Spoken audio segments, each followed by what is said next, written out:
We are in the house track we've been working on. I've changed up the chord progression a bit in this. I've built a new sound for the second half, kind of layered some vocals and figured out where we're going next. So I'll just kind of play it from the back half of the main drop here into this second drop section. You can tell me what you think.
So you saw me kind of going whoosh in there maybe on the video. I do, and we're like, there wasn't a sound there. I do plan on putting more kind of like of a whoosh sort of transition in between those two sections there. The main thing we did was that new chord progression you hear. You go to 4,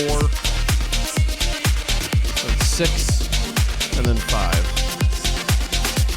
And when listening to it in the context of the whole piece, especially coming out of this lengthy section where we just go between 1 and 4, it's kind of really refreshing to your ear to hear kind of a new chord in there.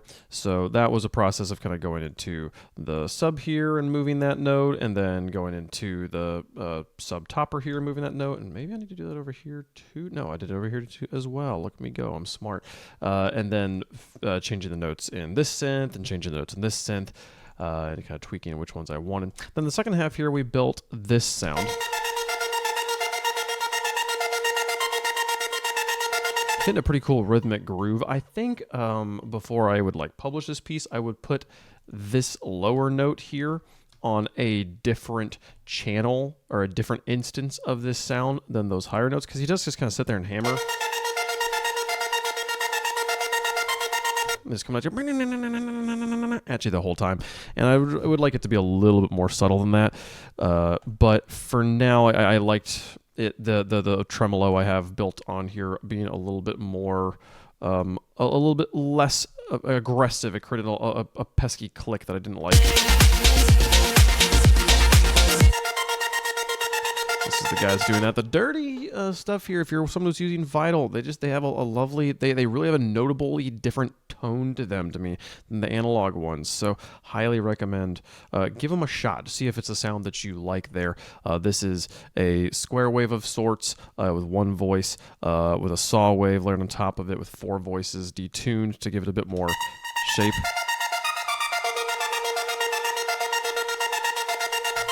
Just thickens it up there a little bit. This guy has a tremolo on him. This filter's moving with that. This guy here with that LFO. And then this is moving the reverb mix. It's a little bit clearer over here.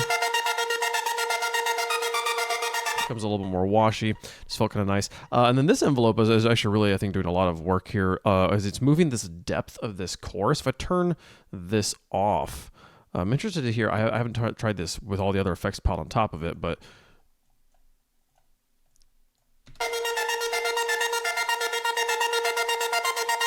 verses. And this is just moving just the depth of that sound by, you know, like it's just moving that knob. It's creating this like wonderful kind of like grit at the beginning of the notes. That was a pretty cool sound. And then the majority of the work here, I think, though, is the MIDI. I think the musical idea of boom ba da bum boom ba da bum boom ba boom ba da bum boom ba ba ba is a really good rhythmic groove, and when you kind of put it with the other synths, there's like so much for your ear to listen to, and that's kind of what I'm hoping to do in these sorts of sections. And it's a cool, like, just like, let's take the previous section, let's just put a new idea on top of it and have it feel nice and good. This is how I used to write all my EDM, was I would just write a section until I liked it, and I would listen to that section until I got bored, and then I would just add a new thing, and then I would just do that until I added new things. And it was basically almost like through composed. It's like every section was different than the last section, but it has its time and place, I think, and I think this one felt good. I like the way this one hits my ear. The only thing I don't like about this is that we are doing this for the first time 3 minutes into a piece of music, when I have other things sitting around, like I could go grab this guy. No, you over here, this guy, and bring him back in over here, kind of have like your ear's familiar with this. Now let's take this new context and let's combine it with the old material. I think that would probably be a good thing to do. I didn't try it. I literally have it right here. I could just very easily just grab these. Let's just hear it with you guys live right now. Let's see. What does this sound like?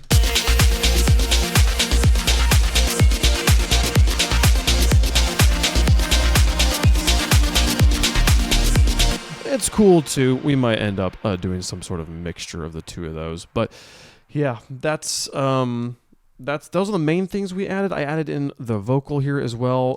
Brought in this recap of "But I Do." I want it to be a little bit more washy, but there's already a lot of reverb baked into this sound, as well as this guy here. That's kind of the tail that carries out. So how to get those to sit well with extra wash over the top of it, I'm not quite sure. I also really do want in this section here for the MIDI to pop out a little bit more. These little gestures. No. This is a very kind of ostinato-y, just like rhythmic texture, but then it has this little moment of melody. I like that. I want that to be louder, because I want this to also be side-chained, though. A lot of that detail is getting killed, and in the full mix, if you haven't heard it in isolation, like I just played it for you, there's no way you're hearing that melody.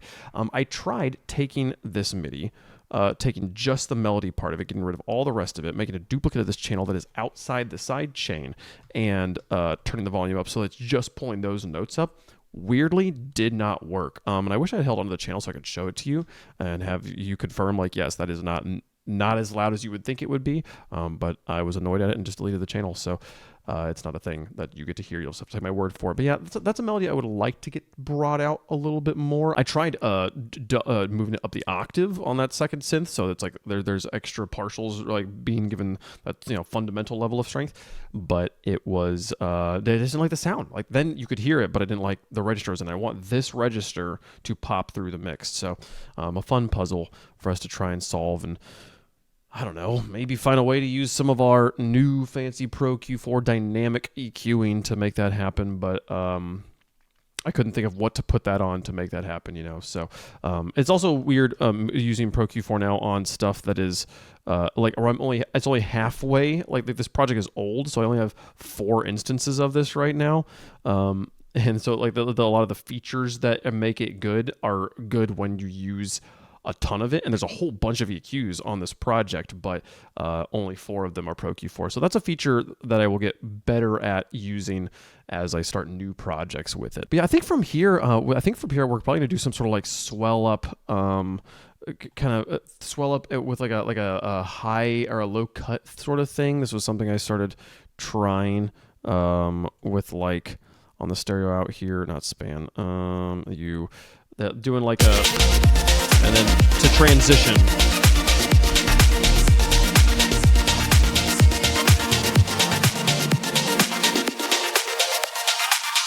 Kind of thing, especially on the side chain, but and a little bit on the drums as well. Just kind of pull the whole thing up a little bit to have the thing go, and have the big pads kind of from the beginning come back in, having kind of this. I don't know, and then probably go back to this sort of idea, but in a different harmonic context. That's probably what I'm gonna do tomorrow. So, yeah, lots of ideas and a few ways to not make the light bulb today, but I think some good progress. So that's all we have time for today. Thanks so much for watching. See you guys tomorrow. Bye bye.